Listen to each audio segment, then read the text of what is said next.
Next, we have another legend, an All-American at Notre Dame and an 8-year veteran of the NFL, someone who I've looked up to for a long, long time, someone who's shown me kindness and shown me what it means to be a Notre Dame man. Please welcome the Hall of Famer himself, the skinny man now, Mr. Golic. Mike, what's up, man? Ryan, how you doing, man? Let me tell you what, watching that Regis Philbin and Pat O'Brien, that was my freshman year.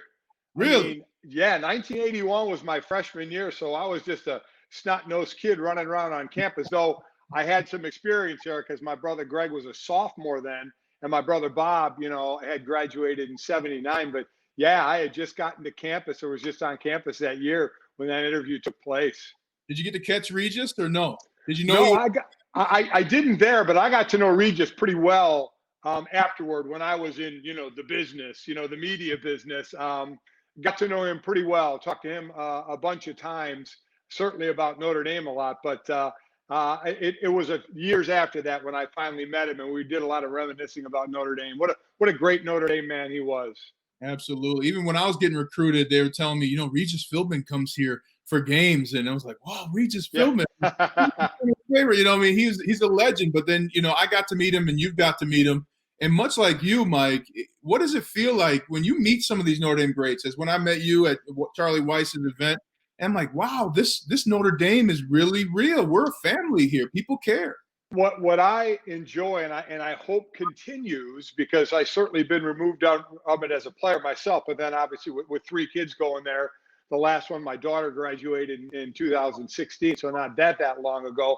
But I liked seeing the athletes there, especially in the sport we play, the football, understand the past. When we both played for a number of years in the NFL, and you want players to know the history of the NFL, but there's just something about college and the history of your college, and certainly the history of Notre Dame is one of the greatest histories there is in college football. So I love it when young players come in and understand the history and are still kind of wowed by the history of Notre Dame when some of the former Heisman Trophy winners or teams from players from title teams come back, that there still is that, even from the players, that kind of that awe thing, like, yeah, this is why I came to Notre Dame, or this is one of the reasons I came to Notre Dame, because of the heritage and the tradition. Well, and it sets you in your place pretty quick as a freshman, right?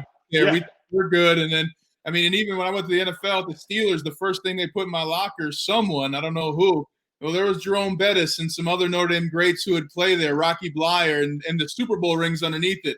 And no message, nothing. Just some Notre Dame guys on a poster there. And it's like, whoa, I got a lot of work to do. Who was that for you when you got to campus? Who were you like, wow, I really got to have a great game if I want to be like X? Well, I had a unique experience, Ryan. When I was 12, my brother Bob went to Notre Dame in 1975. So I got to kind of see it from the eyes of a 12, 13, 14, 15-year-old. And those are the years when my brother Bob was there. Go up those years, even before, but in that title year, Ross Browner, Willie Fry, Ken McAfee, Joe Montana, my brother Bob Vegas Ferguson.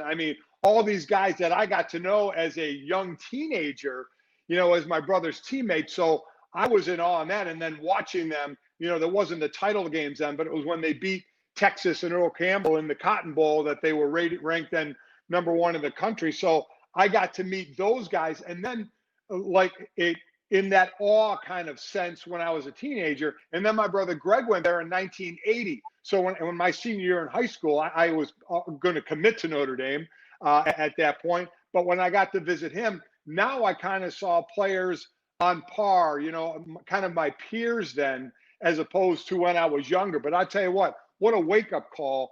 My freshman year, this was back when the freshmen reported first. We worked out together for like 3 days, and guys on the defensive team were like Joe Johnson and Mike Gann. On offense, it was like Mark Bavaro, Larry Williams on the line, and we'd all work out amongst each other. And then the vets would come in. All of a sudden, those one-on-ones against the freshmen got a little different when I lined up against Tom Thayer and Phil Pozderac, and they were knocking my ass back 10 yards going, okay, this got real in a real big hurry here.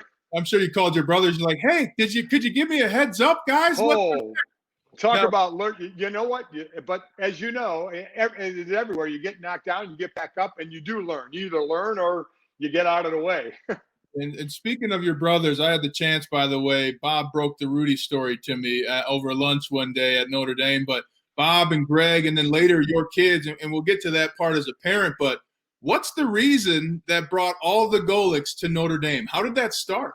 Well, it obviously started with my brother Bob. He was heavily recruited in '75, and what a scene that was. Again, I'm 11, 12 years old when he's being recruited, and one day we have Woody Hayes in our house, and as he's leaving, Joe Paterno's coming in the house. I mean, so and you're like, wow, this is wild. And it was Dan Devine there with my brother Bob, but it kind of started there, and I wasn't involved in his recruiting process. But after all the visits he took, between him and my parents were very, very strict on education and getting a degree, and they felt Notre Dame offered the best of both worlds, which is certainly what we think as well, having gone there and gotten our degrees. So that kind of started it for us, and then that kind of got the ball rolling. As I said, me and my brother Greg got to go see that school as 12 and 13-year-olds for 4 years. So it really kind of became ingrained in us. So when I got recruited, by the USCs and the Ohio States and the Miamis and the Texases of the world, I had so much already ingrained in me about Notre Dame that I didn't really think of any place else I wanted to go. I mean, that's always where I wanted to go. And when Jerry Faust gave me that call, it was a no-brainer. And Mike, and last question for you here. When you go to Notre Dame and play for Notre Dame never leaves you. What were a couple of things that you took with you, not only to the NFL, but through parenthood and into broadcasting? What were some constants that you learned at Notre Dame from either the Notre Dame curriculum or tradition or a coach you had that you've kept with you? Well, I think you hit the word there, tradition. And I know every college has their tradition. So it's certainly, I'm not banging on any other college. And any person, an alumni, normally thinks their college is the best. But the deep tradition, the family-like atmosphere, I still think there are people out there that don't understand there's just 8,000 undergrads on campus. You think of these big schools, 30, 40,000. This is 8, 10,000 people. You could walk from one end of campus to the other in 10 minutes. So, I always think of it, and this may be, sorry if dating you, like the old show Cheers, in the bar in Boston where everybody knows your name. You kind of get that family feeling there because it is a smaller place steeped with so much tradition. So I got to experience it as a little kid, then as a player, and then as a parent, where I met my wife there. And, we went when we were both in school there, and then got to raise 3 kids who were all fortunate enough to play sports at Notre Dame and get that same feeling that we all had. I mean, I guess the best word I can use to describe it is family. That's what Notre Dame is to us. One more last thing, though. Now, when you go back to campus, what's your favorite place on campus? I don't think that ever changes. For me, the Grotto. I mean, whether it's the day or certainly at night when you go there, there's just something calming about it. I have one son who's married, Jake. He married Jenny Facillo. She ran track at Notre Dame. So their marriage was in the Basilica. So that was obviously cool. That's a beautiful place to see. But I would still say that it would be the Grotto if you had to pick one place.